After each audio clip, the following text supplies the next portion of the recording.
The ongoing trade war between the US and China, and it's caused some jitters on the markets today. Investors still very nervous about it. That's because the US has moved to clarify overnight that it's not just 125% tariffs that Chinese exporters will face, but it's 145%. Let's go to Michael Ware.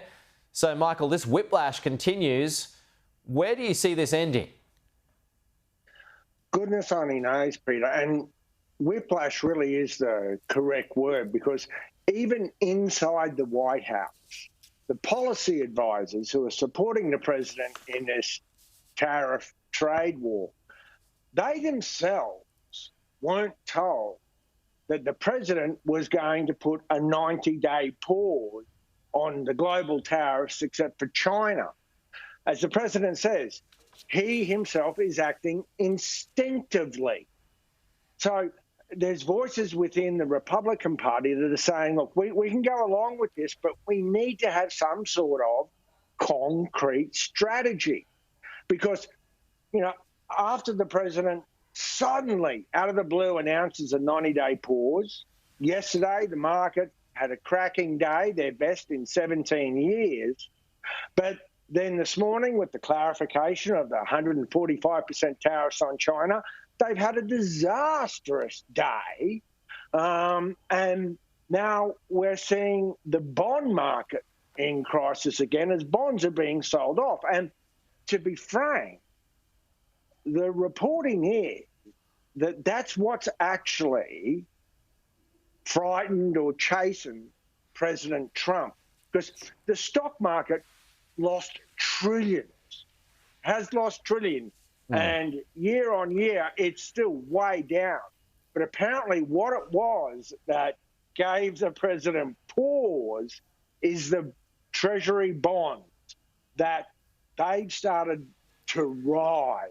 And globally, US bonds are seen as the financial safe haven, the single greatest thing you can rely on where you can park your money.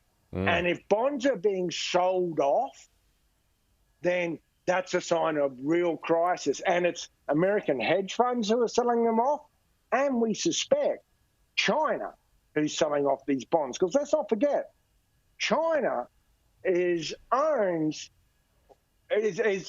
second largest owner of US debt on the planet after Japan. Yeah. Who do you reckon's underestimating who when it comes to the US and China? Well, put it this way. President Trump, yesterday and even today, says, look, at the end of the day, we and China will work it out. In fact, today he said, President Xi and I are very good friends. The problem is, while every other country on the planet's been calling the White House to try and beg, borrow, and plead to negotiate, Beijing hasn't called. And my gut is that Beijing won't call, because it's not just tariffs. China has many levers over America. For example, this shows you America's vulnerability to China. 73% of all smartphones here in America come from China. 78% of all laptops here in America come from China. 87% of video game consoles and 77% of toys. At the same time as they're quietly selling off US bonds, China has allowed its currency to devalue, so therefore it makes it more attractive.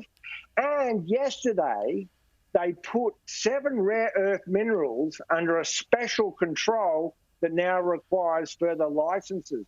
And we here in America and around the world desperately rely on many of those rare earth minerals.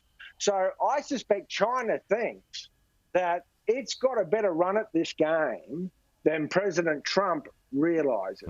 All right. Michael, we will leave it there. Talk to you soon.